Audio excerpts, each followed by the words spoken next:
नेपाली मन को आवाज हो यो रेडियो सान्वी 96.4।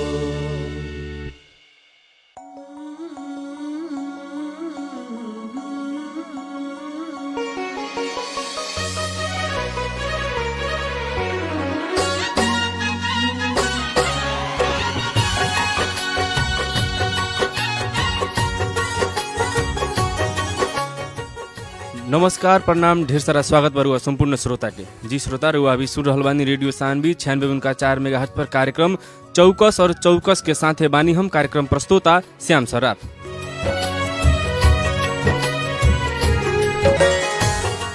रुआ ई कार्यक्रम www.radiosanvi.com के माध्यम से संसार भर के साथ सुन सकतानी। वही तरह रुआ ई कार्यक्रम शनिचर बाहेक हरेक दिन सवेरे के 7:30 बजे से 8 बजे तक सुन सकतानी।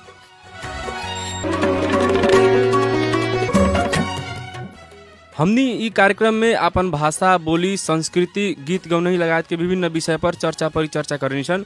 एमे रहल समस्या कइल जा सके वाला समाधान लगायत के विषय में चौकस बतकही करनिसन। और आज के जे हमनी के अतिथि रहल बानी, उहाँ हमनी के गुरुतुल्य भी हैं, वरिष्ठ साहित्यकार, ऊर्जा के स्रोत आदरणीय डॉक्टर हरिंद्र हिमकर सर के कार्यक्रम में अब स्वागत कइलौं। स्वागत बा सर रुआ कार्यक्रम में। धन्यवाद। समूचा सान्वी परिवार के चौकस के प्रस्तोता समूह के हमरा ओर से बहुत बहुत धन्यवाद। साथ ही समूचा श्रोता समूह के हमरा ओर से समहर शुभकामना। आज गुरु पूर्णिमा बाटे, ये अवसर पर सबकर ज्ञान के द्वार खुलो, एकरा खतीरा हम शुभकामना दे रहल बानी। जी, और सही आज गुरु पूर्णिमा के विशेष दिन भी हवे और आज बहुत ऐसन शिष्य बानी जे अपन गुरु के प्रत्यक्ष सुने के मौका आज मिल रहल बाटे। उहाँ लोग के भी दिन आज चौकस हुई। अब ई कोरोना काल में अपन दिनचर्या रुआ कैसे बिता रहल बानी सर? कोरोना काल के हिदायत बा सबसे पहले सबका ला, पूरा विश्व के आम आदमी ला, कि वो निश्चित रूप से निर्धारित दूरी के मेंटेन करो, दूरी बना के राखो ताकि वो बच सके संक्रमण से। एकरा पर सबका अमल करे के चाहिए। पूरा संसार का लोग का आत्मरक्षा ला ये दूरी के मेंटेन करे के चाहिए, इससे बचे के चाहिए। क्योंकि अभी तक कोनो कारगर दवा केहू खोज नहीं खे सकल। ऐसे बचाव ही प्राण रक्षा के एकमात्र स्रोत बा। ऐसे हमार सनेश बा कि सब कोई कहीं से एकर उपेक्षा मत करो, आ प्राण रक्षा खतीरा ये नियम के पालन करो। आज जे भी संकेत कहीं से आ रहल बा रक्षा के, खान पान का मामला में, संयम का मामला में, निश्चित रूप से ऊपर अमल करो। चाहिए एकर वैक्सीन तैयार हो जाई, दवाई तैयार हो जाई, निश्चित रूप से हमारे वैज्ञानिक लोग धरती के लागल बा आ कारगर भी हुई। ये एगो कालखंड के निश्चित रूप से प्राकृतिक प्रहार बा, जौना का मूल में हमनिये के गलती बा। हमनी जौन गलती कैले बानी, मानवता जौन गलती कैले बा विकास के नाम पर, ओकरे भोग हम भोग रहल बानी। ते कोरोना काल से एगो सनेश भी लेवे के बा मनुष्यता का, कि प्रकृति के छेड़ब, प्रकृति पर प्रहार करब, तब प्रकृति भी घुमा फिरा के हमनी के दंड दी, ओकरे के हमनी भोग रहल बानी। तो ऐसे एगो संदेश भी हमनी का ग्रहण करे के चाहिए कि हमनी प्रकृति के छेड़ी ना, वन, पर्वत, नदी, ये सब के रक्षा करी, पर्यावरण के रक्षा करी, प्रदूषण से बची, आ मानवता या सारा जीव जंतु के बचाई। यह आज के कोरोना काल में प्रकृति के सबसे बड़का सनेश बा। एकरा के हमनी का ग्रहण करे के चाहिए। जी, और सही अपन भाषा साहित्य में रुआ बहुत दिन से लागल बानी, एगो ऊर्जा के स्रोत भी हैं। अब इतना समृद्ध हमनी के भाषा, साहित्य, संस्कृति होते हुए भी बहुत लोग अभी एकरा से अनभिज्ञ बानी। अब रुआ वरिष्ठ साहित्यकार भी हैं, अपन भाषा के बारे में बहुत ज़्यादा जानकारी भी रखेनी। ओइसन लोग खातिर अपन भाषा साहित्य के बारे में कुछ चर्चा हो जाए सर। निश्चित रूप से हमने का ये दुनिया से जुड़ेला कनेक्शन ला। जैसे आज हमने का रेडियो, हमने के वैज्ञानिक युग के सबसे बड़का चीज आयल, सबसे पहले आयल रेडियो माध्यम।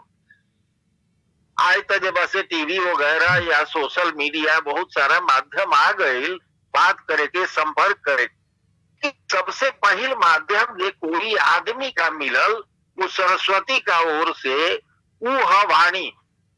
और जौन वाणी मतारी का गोद में सीखल जाला उहे सबसे बढ़िया हो, उहे हृदय के सबसे ज्यादा अभिव्यक्त कर सकेला। तो हमनी का क्षेत्र में चाहे कोनो क्षेत्र में अगर केहू के भाषा मर जाता तो वो आदमी के भाव मर गए, भावना मर गए। वो जे कहे के चाहता वो कहियो कह ना पाए।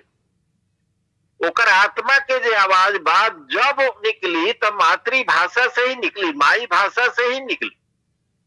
जैसे हमने कहा अगर कोई आज हमने का क्षेत्र में एक मुक्का मारा था पीठ पर तो हमने का माई रे माई, बाबू हो बाबू, यह कहा वो माई गॉड हमने का मुंह से ना निकली। ये भाव के समझे के चाहिए। ऐसे गीत जब भी असली गीत फूटी, काहे हमने का लोकगीत सबसे बढ़िया लगता।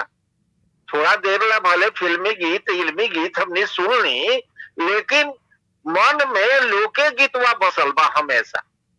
ऐसे संस्कार गीत ही बसल बा। थोड़ा देर ला हवा पानी का साथे कोनो गीत आई या फिर चल जाई, बह जाई, दा जाई, उड़ जाई। लेकिन जौन हमने का संस्कृति या संस्कार के गीत बा वो कहियो हमने का रक्त का साथे, हमने रक्त सिरा का साथे बह रहल बा, भाव का साथे बह रहल बा। ऐसे हमने का देश से, हमने का क्षेत्र से जे लोग भारत से नेपाल में चल गए, मॉरिशस चल गए, सूरीनाम चल गए, ट्रिनिडाड चल गए, गुयाना चल गए, वो अपना साथे सबसे बड़का धन जे लेके गए वो अपना संस्कृति के लेके गई, अपना संस्कार के लेके गई, अपना दर्शन के लेके गई, सबसे ज्यादा अपना भाषा के लेके गई। विचित्र बात ही बा जे ये भाषा के, भोजपुरी भाषा के जितना मान्यता महत्व मिलल ये देशन में, हम तो यहाँ ले कहब कि नेपाल में भारत का तुलना में, आबादी का तुलना में हमरा बड़ा हर्ष बा, हमरा गर्व बाटे जे हमर जे शिष्य लोग नेपाल में काम कर रहल बा भोजपुरी ला, वो लोग पर हम गर्व करीले। हमार सौभाग्य बा कि भोजपुरी के पहला शोध प्रबंध हमरे निर्देशन में बा डॉक्टर विश्वंभर शर्मा के। गोपाल अस्क हमार प्रिय शिष्य, ऋतुराज शिष्य, अजमत अली, शिव संदेश, विभा तो हमर शिष्य आइले है, अशोक जी वही परंपरा में आ गई बड़ा। और वहाँ जे आदि पुरुष अलमस्त जी, नेपाल में अलमस्त जी के या मिश्र जी के, ये दो आदमी के जे मानल जाला जनक, ये सब लोग, गोपाल ठाकुर वगैरह, ये सब लोग से आत्मीय भाव से हम खुद जुड़ल रहल बनी। बने अलमस्त जी से भी तो हमार बड़ा आत्मीय व्यक्तिगत या संबंध बाटे रहल बाटे, वो परिवार से हम जुड़ल रहल बानी। ऐसे नेपाल में जो काम हो रहल बा इसे कोनो राष्ट्रीय भावना से या कोनो देश का बंटवारा का भाव से नहीं। भाषा के रोकी? नेपाल के नदी जैसे बह के समूचा भारत के पटा रहल बा, तृप्त कर रहल बा, वैसे ही कोनो भाषा, नेपाल के भाषा, नेपाली भाषा भारत में मान्य भाषा बा।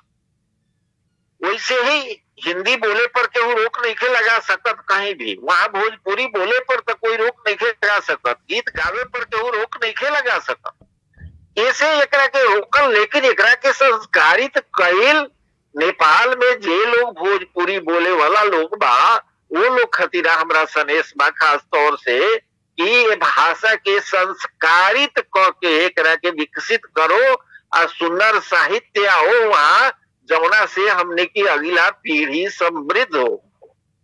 ये शुभकामना बा, ये कामना बा हमार, ये आशीष बा हमार जी। विशेष तो अपन भाषा संस्कृति साहित्य ला अभी तक ले कैसन कैसन काम कैल गईल और कैसन कैसन काम और कैल जाई तो हमनी के भाषा साहित्य संस्कृति जन जन तक पुगावे में हमनी सफल रहल। तो जन जब तक पुगावेला जनता के भाव के अनुसार ही ओकरा में कठिन शब्द या कठिन भाव या कठिनाई लेके या कहीं विदेश से कोनो तरह के माने संस्कृति वाला या संगीत वाला कोनो म्यूजिक का धुन लेकर के जब हमनी का यहाँ लागू करब तो पची ना। ऐसे हमनी के जे परंपरित वाद्य बा, वाद्य यंत्र बा, हमनी के जे परंपरा के जे सुर बा, ताल बा, लय बा, ओकरा के विकसित जरूर करे के बा। ई नहीं के जे थोड़ा बहुत मिलावला से अगर ओकर चहक दहक बढ़ जाता, ओकर असर बढ़ जाता तो ओकरा के जरूर लेवे के चाहिए। दूसरा साहित्य में जौन काम हो रहल बा ओकरा के अध्ययन करे में, ओकर अनुकरण करे में भी बहुत ये परहेज ना करे के चाहिए। दूसरा भाषा के शब्द के पचावे में भी परहेज ना करे के चाहिए। जैसे हमनी भोजपुरिया बानी तो रेलवे स्टेशन के हमनी तो चीसने कहतनी, ओकर तो भोजपुरी के शब्द तो नहीं के भइल। लैंटर्न जे बासे लालटेन रहल बाप तो जुगे बीत गई, लेकिन हमनी लमटे में कहीं, लेकिन वो तो अंग्रेजी के शब्द है। बाइसिकल के साइकिल कहली वो तो अंग्रेजी के शब्द है। पेन जे बासे कलम के कहता, लेखनी के कहता, सभे तो पेने कहता। तो ये सब शब्द के हमनी पचा लेता नहीं, एकरा से हमनी के भाषा समृद्ध हो जाता, कोश समृद्ध हो जाता, लोग समझ जाता। तो एकरा से जड़ता ना रहे के चाहे भाषा का विकास में। जतने हमनी भाषा के पचावत जाए, ओकरा के भोजपुरिया लेब तो हमनी के भाषा समृद्ध हो, संपन्न हो जाए।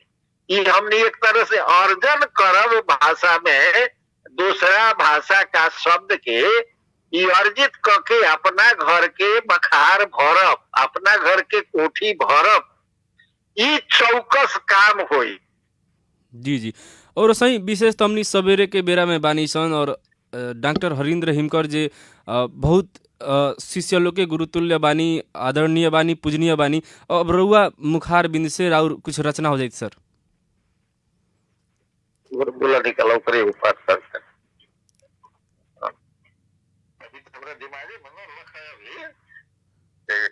रचनों के गुण सुना देवे के बाद जी जी।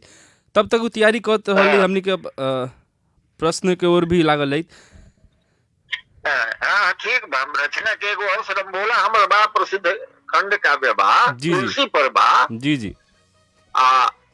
वो अभी सामने चूंकि बगल में किताब मिल गई है, दिमाग में ना रही बात जे कुछ सुनावे के बाद, तो ओकर एगो अंश हम आज गुरु पूर्णिमा है, ऐसे वही भाव भूमि के ओकर एगो अंश जौन ज्ञान के दरवाजा खोले, जौन निश्चित रूप से थोड़ा सा संसार से अलग हट करके, भौतिकता से अलग हट करके सोचे के दिशा दे, वही तरह के एगो अंश तुलसी जो सोच रहल बान एक किताब में, ओकरा के कुछ पंक्ति हम सुना देवे चाहते हैं। जी जी जी जी जरूर। तुलसी जब रत्नावली से रूस के ना फटकार सुन के छोड़त अरे संसारिकता के मोह माया, वो समय वो सोच रहल बड़े रास्ता में ओकरे वर्णन बा कि रूप रस राग गंध का ऊपर का बा। रूप रस राग गंध का ऊपर का बा, कुछ बा जरूर, बाकी वो बहुरैया से ना मिले। मन के कहीं बांधे के होला, तन के तुरही के होला। मन के कहीं बांधे के होला, तन के तुरही के होला। बादल में फाटल दरार का ओह पार का बा। बादल में फाटल दरार का ओह पार का बा, किछ बा जरूर, बाकी वो घैला से ना लौके। तन के साधे के होला आ मन के शोधे के होला। तन के साधे के होला आ मन के शोधे के होला। मन के चाह जितना लमहर बा, वो चाह का पार कोनो चाह बा का। मन के चाह जतना लमहर बा वो चाह का पार कोनो चाह बा का आ जरूर, बाकी वो छरियला से ना मिले, बा जरूर बाकी वो छरियला से ना मिले। तन के छोड़े के होला, तन के मोह छोड़े के होला, अब मन के तंत्री छेड़े के होला। तन के मोह छोड़े के होला, अब मन के तंत्री छेड़े के होला, तब जाके तंत्री जागेला, तब जाके कहीं तंत्री जागेला, और तब लौकेला ये सब का पार अपार शांति बा, ये सब का पार अपार शांति बा, जहां नेह नेह ना रहे। ये सब का पार अपार शांति बा, जहां नेह नेह ना रहे, आ देह देह ना रहे, सब आपने होला आ सब वीरान होला, सब आपने होला आ सब वीरान होला। धन्यवाद। जी जी, अभी जे रेडियो सुन रहल बानी वहाँ के रउआ मुखार बिन से ई रचना के 2 लाइन सुन के ही होके तो सही आपन वहाँ के दिन चौकस भइल जैसन महसूस करत हो कम लग। अब रउआ राउर प्रतिभा के कारण हो या राउर ज्ञान के कारण हो, बहुत लोग रउआ के गुरु तुल्य भी माने नी। रउआ फुलवारी से कैसन कैसन पौधा तैयार हो रहल बानी अभी शिष्य के रूप में? अब अभी भारत में भी जैसे हमारा सामने ही कमलेश कुमार बैठल बा, जे साहित्य का क्षेत्र में बहुत अच्छा परिचय दे रहा बा, संभावना बा, समीक्षा का क्षेत्र में भी, आलोचना का क्षेत्र में भी अच्छा काम कर रहा बा। सबसे ज्यादा हम कह रही है कि वीरगंज में लगायत आनंद गुप्ता अस्तित्व, ये गोपाल अस्क, गोपाल ठाकुर, एने करी कहबे कहनी है कि ऋतुराज, अजमत अली, विश्वंभर शर्मा, वो का कहल जाला, विभा मेहता थे, शिव संदेश, ये अशोक जी, माने ऐसा का जो तमाम नाम बा या नौकहा लोग बाटे। सबसे पहले जब से जे अभी एंकर बाटे ओकरो से हम प्रभावित बानी। एगो और बाते में हम कह दे कि बड़ा अच्छा काम कइले बा नेपाल के जे एफएम वाला ये रेडियो ग्रुप बाटे, या एकर जे एंकर लोग आइल बाटे, ये लोग के जे एगो भाषा का बल मिलल बाटे। पहले हम लोग के धन्यवाद दे देवे के चाह कि खास तौर से एंकरिंग का क्षेत्र में, और विषय पर अभी हम ना बोलब, उनमें बोलहू के ना चाहब, लेकिन ऐसे भाषा का प्रति ये बॉर्डर इलाका में, ये सीमांचल में ये भाषा का बड़ा बल मिलल बा, भाषा बड़ा मजबूत भइल बिया एकरा से। ये परंपरा में कहीं कहीं हम नियमित रेडियो तो ना सुनिले, लेकिन समूचा ग्रुप के जे भोजपुरी में काम कइल शुरू कइलक, भोजपुरी में जे एंकर लोग आयल में, जे संचालक लोग आयल कार्यक्रम के, वो लोग बड़ा बुझाला जे प्रखर बन के आए, और सभी धन्यवाद के पात्र बा। से सबसे पहले वो तमाम लोग के जे कार्यक्रम के प्रस्तुता बा या संयोजक बाटे, वो सभी के हम जरूर धन्यवाद देव। जैसे भोजपुरी के बहुत ज्यादा विकास भइल बा, एकरा भाव भूमि के विकास भइल बा, ये हम कहे के चाहब जी। तो ऐसे ये शिष्य के लम्हर पर और वहां से लेकर के, यानी कहा कल गौर से लेके या गोरखपुर के, मैंने एगो एने से मिला लेनी, एगो ओने से मिला लेनी, इस समस्त तराई के जो बाद विस्तृत क्षेत्र बा भोजपुरी क्षेत्र बा। अब वैसे तो काठमांडू ले भोजपुरी के अच्छा पकड़ बा, तो इतना व्यापक संभावना बाटे एकरा विकास के, गीत बनावे के, फिल्म बनावे के, और सारा प्रोग्राम बनावे के, श्रोता या दर्शक के कमी नहीं खे। जैसे हम शुभकामना देवे के चाहतानी कि ये दिशा में सारा नौकहा लोग, सारा युवक लोग काम करो। ये आज पूर्णिमा के विशेष आशीष बा जी। अब रउआ जब जौना बेरा इस साहित्य क्षेत्र में प्रवेश कैले रहनी, वही तरह उ बेरा के समय और आज के समय वर्तमान के अवस्था कैसन रहल बाटे, साथे युवा लोग के सहभागिता कैसन रुआ महसूस करेनी और युवा लोग के जोड़े खातिर कैसन प्रयास करे के पड़ी, समग्र में एगो राउर विचार राउर धारणा का रही? सबसे बड़का दिक्कत के बात ई बा जे हमने का समाज के अभिशाप ई रहल बा कि कहीं भी केहू भी बाप बतारी अपना बेटा के साहित्यकार कवि या यहाँ जे बासे कलाकार के पहले हमने का बाल्य काल में बचपन का अवस्था में अगर कोई आदमी स्टेज पर चल जात रहे नो तो नचनिए बजनिया कहत रहे जो एगो गाली खानी लागत रहे, केहू एकरा के पछावत ना रहे। कवियों के नचनिए बजनिए कह के लोग उपेक्षित करत रहे, क्योंकि ये रोग हमने का बचपने से लाग गई रहे धनिक बने वाला। पर सबूचा गार्जियन का जे पढ़ियन लिखियन तब लूट के कहीं से ले आई सबसे बड़का पूंजीपति हो जाइए, बड़ा एगो लम्हर रोग अभी ले बाटे, इन्हें के उतावरो विकसित भइल बाटे। कला के सेवा करेला, कला का माध्यम से समाज के सनेस जाई, समाज के कल्याण हुई, मनुष्य बनल रही। ऐसा कले एगो ऐसा चीज बा, गीते ऐसा चीज बा, संगीते ऐसा चीज बा जौन आदमी के आदमी बनौले राखेला। जौना देश के साहित्य खत्म हो जाला वो देश खत्म हो जाला, वो देश मर जाला, ई सत्य बा। ऐसे गीत के विकसित करके बचा के संस्कारित करके राखही के पड़ी। जबले एकरा के हमनी बचा के ना राखब तो बीच में तो ऐसा भइल कि कौनो माने हमनी का क्षेत्र में केहू बर्दाश्ते ना कैल कि बेटा जे बासे अब रेडियो में जे बासे एंकरिंग करे चल जाई, बहुत निमन बात ना मानित केहू।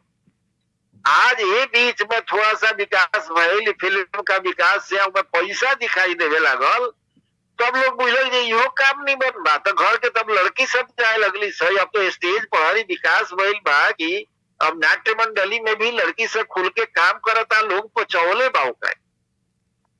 पहले ये चीज ना पचत रहे केहू का। ऐसे एक तरह से विकास भइल बा दिशा में आ सम्मान एमे मिलता। जी जी, ये संभावना से हम संतुष्ट बारे कि ये सब काम कैला में भी सम्मान बाटे। ये बहुत दिन का बाद ही उभर के आइल बाटे, ऐसे ही सुखद बाटे, ये हमरा अच्छा लागता। जी, अब हमनी के बतकही करे के तो बहुत ज़्यादा विषय बा, लेकिन हमनी के समय के परिधि में रह के कार्यक्रम संचालन करे के पड़ला और हमनी कार्यक्रम के अंत में ही बानी सन। रेडियो सुन रहल तमाम श्रोता के रउआ का कहम, साथे राउर योजना का रही, 2 शब्द में व्याख्या कर दिए सर। रेडियो जे बा से ऐसा माध्यम बा जौन जे बा सर्वहारा वर्ग तक एकरा कुछ नहीं के मजदूर वर्ग तक एकर पहुंच बाटे। और केहू भी आदमी अपना मजदूर से काट के एगो छोटी जाके रेडियो लेकर के ओकर आनंद ले सकता। एगो हमने अंदाजा बटे जो वो जमाना में देखले बानी जे पूरा गांव में एक आदमी का रेडियो रहत रहे, आ वो समय में बड़ा लोहा सीन भोजपुरी के नाटक रहे, वो चौपाल में हो पटना रेडियो से ओकरा खेला मेला लाग जात रहे द्वार पर। तो जैसे हमरे दुआरा पर एगो रेडियो रहे, ओकरा के तार से जोड़ के ऊपर जैसे एंटीना लगेला, एंटीना लागत रहे, ओकरा के हिलावल जात रहे आ लोग सुने ला आवत रहे। तो ई लोकप्रियता रहल बा, ओकर स्मृति भी लोका लगे बाटे। ऐसे रेडियो सबसे बढ़िया माध्यम अभियो बाटे बनल, सबका लगे टीवी आजो नहीं के पहुंचल। ऐसे हम ई रेडियो के आज भी जीवंतता चाहतानी, एकर विकास चाहतानी, एकर विस्तार चाहतानी। आ समूचा श्रोता लोग के आ समूचा ये रेडियो संचालक परिवार के हार्दिक शुभकामना देवे के चाहतानी, सबे हमरा ओरी से स्वीकारो।